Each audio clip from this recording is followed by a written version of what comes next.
श्री राम दोस्तों, आपका स्वागत है एक बार फिर एक नई कथा के साथ।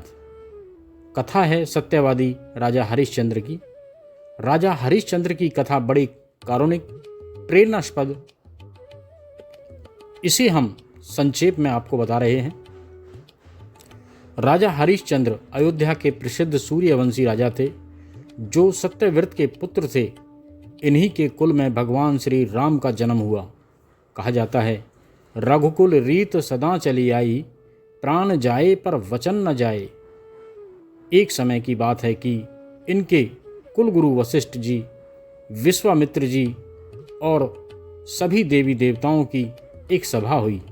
सभा में सभी देवताओं, ऋषि मुनि इत्यादि चर्चा कर रहे थे कि पृथ्वी पर सबसे सत्यनिष्ठ दानवीर राजा कौन है। तभी गुरु वशिष्ठ ने राजा हरिश्चंद्र का नाम लिया और बताया, पूरी पृथ्वी पर इस समय उनसे बड़ा सत्यनिष्ठ धर्मात्मा दानवीर राजा कोई नहीं है। उनके सत्य के तेज के आगे सूर्य का प्रकाश भी फीका लगता है।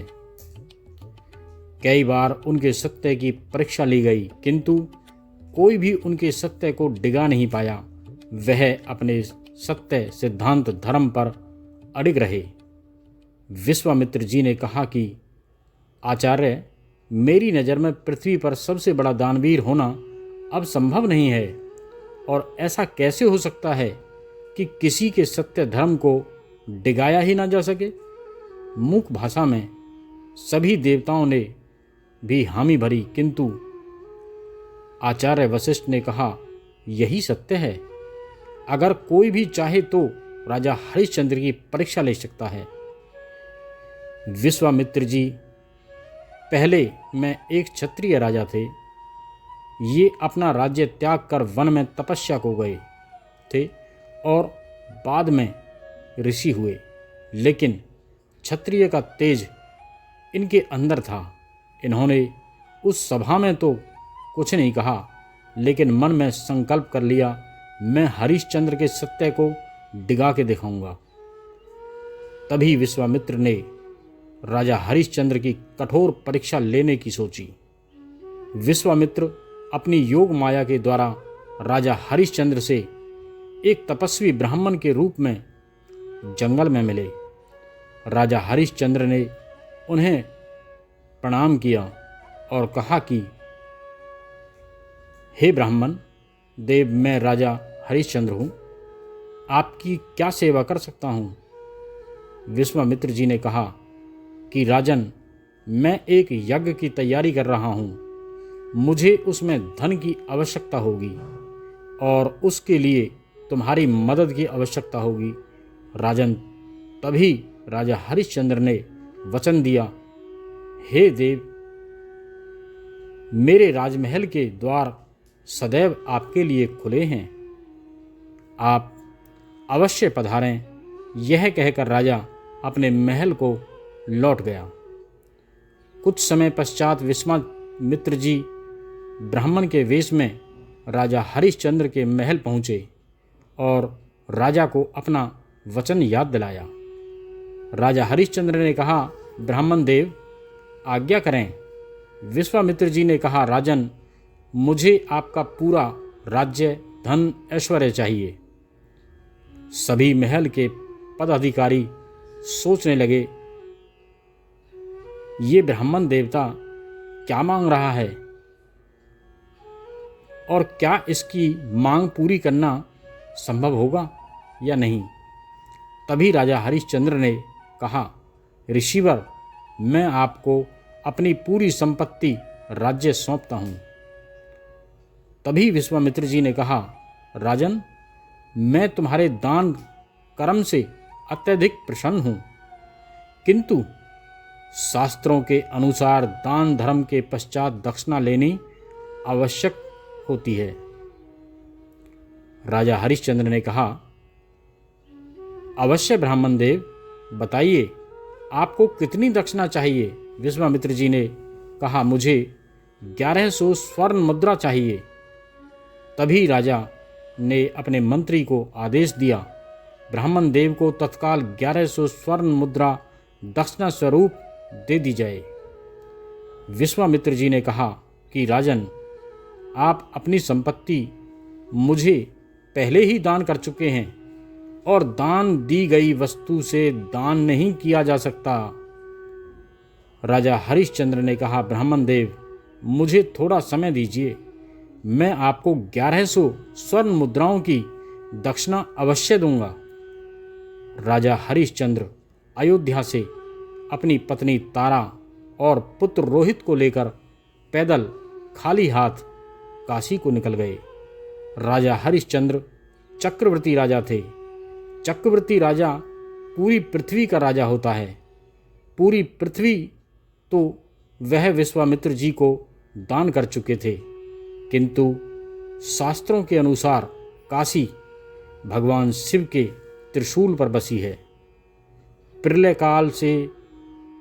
काल में भी जब पूरी पृथ्वी जलमग्न हो जाती है तो काशी शेष बचती है।